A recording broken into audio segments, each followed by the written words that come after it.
আন্তর্জাতিক মানব পাচারের অভিযোগে ধৃত বিজেপির যুব নেতা। গুণধর নেতার নাম জিমুল হক, তার বাড়ি বক্সনগর বিধানসভায়। সেই বক্সনগর মণ্ডলের যুব মোর্চার সভাপতি। জিমুল বক্সনগর গ্রাম পঞ্চায়েতের প্রধানও বটে। বিদেশিদের জাল ভারতীয় নাগরিকত্ব কার্ডে দিয়ে থাকে জিমুল, বিনিময়ে হাতিয়ে নেয় মোটা টাকা। সোমবার গভীর রাতে কলমচোরা থানার পুলিশ তাকে গ্রেফতার করেছে। আন্তর্জাতিক মানব পাচারের অভিযোগে ধৃত বিজেপির যুব নেতা। গুণধর নেতার নাম জিমুল হক, তার বাড়ি বক্সনগর বিধানসভায়। সেই বক্সনগর মণ্ডলের যুব মোর্চার সভাপতি। জিমুল বক্সনগর গ্রাম পঞ্চায়েতের প্রধানও বটে। বিদেশিদের জাল ভারতীয় নাগরিকত্ব কার্ডে দিয়ে থাকে জিমুল, বিনিময়ে হাতিয়ে নেয় মোটা টাকা। সোমবার গভীর রাতে কলমচোরা থানার পুলিশ তাকে গ্রেফতার করেছে। আন্তর্জাতিক মানব পাচারের অভিযোগে ধৃত বিজেপির যুব নেতা। গুণধর নেতার নাম জিমুল হক, তার বাড়ি বক্সনগর বিধানসভায়।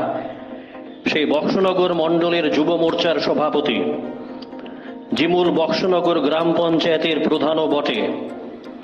বিদেশিদের জাল ভারতীয় নাগরিকত্ব কার্ডে দিয়ে থাকে জিমুল, বিনিময়ে হাতিয়ে নেয় মোটা টাকা। সোমবার গভীর রাতে কলমচোরা থানার পুলিশ তাকে গ্রেফতার করেছে। আন্তর্জাতিক মানব পাচারের অভিযোগে ধৃত বিজেপির যুব নেতা।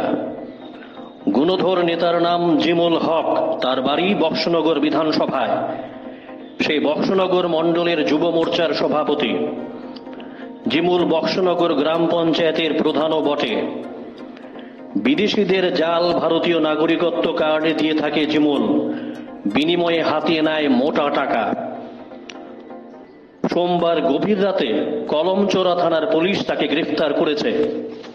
আন্তর্জাতিক মানব পাচারের অভিযোগে ধৃত বিজেপির যুব নেতা। গুণধর নেতার নাম জিমুল হক, তার বাড়ি বক্সনগর বিধানসভায়। সেই বক্সনগর মণ্ডলের যুব মোর্চার সভাপতি। জিমুল বক্সনগর গ্রাম পঞ্চায়েতের প্রধানও বটে। বিদেশিদের জাল ভারতীয় নাগরিকত্ব কার্ডে দিয়ে থাকে জিমুল, বিনিময়ে হাতিয়ে নেয় মোটা টাকা। সোমবার গভীর রাতে কলমচোরা থানার পুলিশ তাকে গ্রেফতার করেছে।